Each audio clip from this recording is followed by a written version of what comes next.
السلام علیکم ناظرین، میں اقبال سیوانی، آپ دیکھ رہے ہیں ہوم ٹی وی اور ہوم ٹی وی کے پروگرام نیوز اینڈ ویوز کے ساتھ حاضر ہوں۔ اور آپ کے علم میں ہے کہ پاکستان میں 9 مئی کو جو واقعات پیش آئے ہیں، یہ واقعات پی ٹی آئی کے چیئرمین عمران خان کی گرفتاری کے بعد پی ٹی آئی کے کارکنوں کی جانب سے ایک رد عمل تھا، جس نے ملک میں ہنگامے اور توڑ پھوڑ کی ایک نئی تاریخ رقم کی ہے، اور پھر اسے جو ہے دفاعی اداروں کی جانب سے باقاعدہ یوم سیاہ کا نام دے دیا گیا ہے،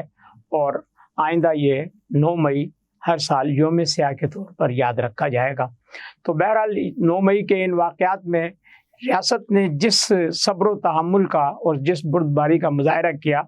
اس نے ملک کو ایک خانہ جنگی سے تو بچا لیا، لیکن اس پر اداروں کا اور ریاست کا خاموش رہنا جو ہے وہ ممکن نہیں رہا، اور انہیں ایک واضح پیغام دینا پڑا کہ ان واقعات میں ملوث جتنے بھی دہشت گرد یا وہ لوگ جو کسی کے اکسانے پر کہنے پر ان واقعات میں ملوث ہوئے ہیں،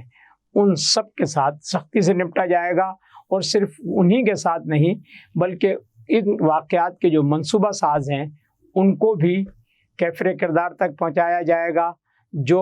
ان واقعات کے ذمہ دار ہیں اور جنہوں نے ان واقعات کی ترغیب دی تھی ان کے ساتھ بھی ایسا ہی سلوک کیا جائے گا۔ اور اس سلسلے میں ایک اہم فیصلہ جو ہوا ہے وہ یہ ہوا ہے کہ نہ صرف یہ کہ دہشت گردی ایکٹ کے تحت بلکہ آرمی ایکٹ کے تحت بھی ان افراد کے خلاف مقدمات درج کیے جائیں گے۔ تو بہرحال یہ ایک ایسا واضح سینیریو ہے جس کو اب محسوس کر لینا چاہیے کہ ریاست جو ہے اب مزید برداشت کرنے کے موڈ میں نہیں ہے، اور کوئی ایسا اقدام یا کوئی ایسی کوشش جو اگر آئندہ کی گئی تو اس کے بہت ہی سنگین نتائج سامنے آئیں گے۔ یہ صورتحال ہے۔ دوسری طرف جو ہے، کل مولانا فضل الرحمان کی جانب سے ایک دھرنے کا اہتمام کیا گیا۔ یہ دھرنا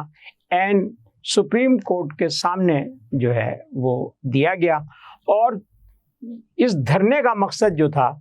وہ chief justice of Pakistan justice Umar Ata Bandial کی جانب سے عمران خان کو 10 مئی کو جو ایک گڈ ول گیسچر دیا گیا تھا، جب وہ ایک مقدمے میں ریمانڈ پر تھے اور ان پر کوئی 60 ارب روپے کا ایک مقدمہ ہے القادر ٹرسٹ کے حوالے سے، جس میں انہیں نیب نے گرفتار کیا تھا، اور نیب کی عدالت نے انہیں 7 دن کے ریمانڈ پر نیب کے حوالے کیا تھا۔ لیکن اس کے تھوڑے ہی دیر بعد یہ ہوا کہ چیف جسٹس صاحب کی طرف سے عمران خان کو خصوصی طور پر عدالت عظمیٰ میں طلب کیا گیا، بلوایا گیا، اور بلوانے کے بعد چیف جسٹس صاحب کی جانب سے انہیں خیر مقدمی کلمات کے ساتھ جو ہے یہ کہا گیا کہ ان کو دیکھ کر بہت خوشی ہوئی، اور یہ ہے کہ جاتے ہوئے ان سے کہا گیا کہ وش یو گڈ لک۔ تو بہرحال اس طرز عمل کو پاکستان کی سیاسی جماعتوں نے، بالخصوص جو حکومتی اتحاد پی ڈی ایم اور جو دیگر سیاسی اور قانونی اور آئینی حلقے تھے، انہوں نے بھی اس پر اچنبھے کا اظہار کیا کہ عدالت کسی بھی ملزم کو، میں یہاں لفظ ملزم اس لیے استعمال کر رہا ہوں کہ جرم ثابت ہونے تک کوئی بھی شخص جو ہے وہ الزام کی اگر زد میں ہے تو الزام کی زد میں جو ملزم ہو اس کو عدالت یہ گیسچر نہیں دیتی عموماً، اور اس گیسچر سے یہ تاثر ملتا ہے یا یہ تاثر جنم لیتا ہے کہ عدالت اس کے لیے کوئی سافٹ کارنر رکھتی ہے۔ تو اسی تاثر کے مد نظر مولانا فضل الرحمان کی جانب سے ایک سخت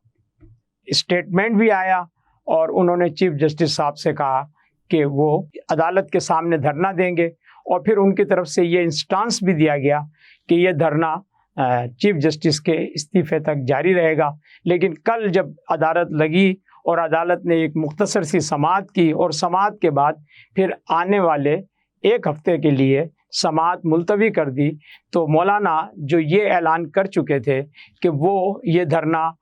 کتنے دن جاری رکھیں گے ابھی اس کے بارے میں کچھ طے نہیں ہے، لیکن 1 ہفتے جب عدالت کی طرف سے سماعت جو ہے وہ ملتوی ہوئی تو رات مولانا نے بھی اپنا دھرنا ختم کر دیا اور اس اعلان کے ساتھ ختم کیا کہ ضرورت پڑی تو دوبارہ کارکنوں کو بلایا جائے گا۔ تو اس طرح سے ایک دھرنا ہوا اور اس کے بعد وہ اختتام پذیر ہو گیا۔ اور اس دھرنے کی خصوصیت یہ ہے کہ جس کے بارے میں پی ٹی آئی کے لوگوں کا اور مختلف وکلاء کا یہ خیال تھا کہ ڈنڈا بردار آ رہے ہیں اور پتہ نہیں کیا ہونے جا رہا ہے، لیکن اتفاق کی بات ہے کہ انہی ڈنڈا برداروں نے نہ صرف یہ کہ پرامن دھرنا بھی کیا، بلکہ رات کو جب دھرنا ختم ہوا تو وہی ڈنڈا بردار کارکن یا والنٹیئر یا رضاکار یا جو بھی آپ اسے نام دیں، انہوں نے وہاں پورا علاقہ جو ہے وہ صاف کیا اور سارا کچرا اور سڑکیں صاف کر کے اور پرامن طریقے سے وہ لوٹ گئے۔ تو یہ بات پایۂ تکمیل کو پہنچی کہ مولانا فضل الرحمان کا دھرنا جو ہے وہ پرامن احتجاج ہی رہا اور وہ پرتشدد احتجاج نہیں بنا جو 9 تاریخ کو عمران خان کی گرفتاری کے بعد سامنے آیا تھا، اور جس میں دفاعی تنصیبات پر اور قومی املاک پر اور سرکاری عمارتوں پر جس طرح سے دھاوا بولا گیا، جس طرح سے تباہی مچائی گئی، جس طرح سے لوگوں کو تشدد کا نشانہ بنایا گیا، یہ ساری چیزیں ان دونوں کا اگر موازنہ کریں تو بات آپ کے سامنے خود بخود آ جاتی ہے کہ پرتشدد لوگ کہاں ہیں اور پرامن لوگ کہاں ہیں۔ اس پر ہم زیادہ بات نہیں کریں گے، لیکن ساتھ ہی یہ ضرور کہنا چاہیں گے کہ حکومت یا ملک یا ریاست یہ جو ہے وہ اس قوم کی ذمہ داری ہے، قوم کی تحفظ کی ذمہ داری ان پر ہی عائد ہوتی ہے۔ تو اگر ریاست اپنے لوگوں کا دفاع نہیں کرے گی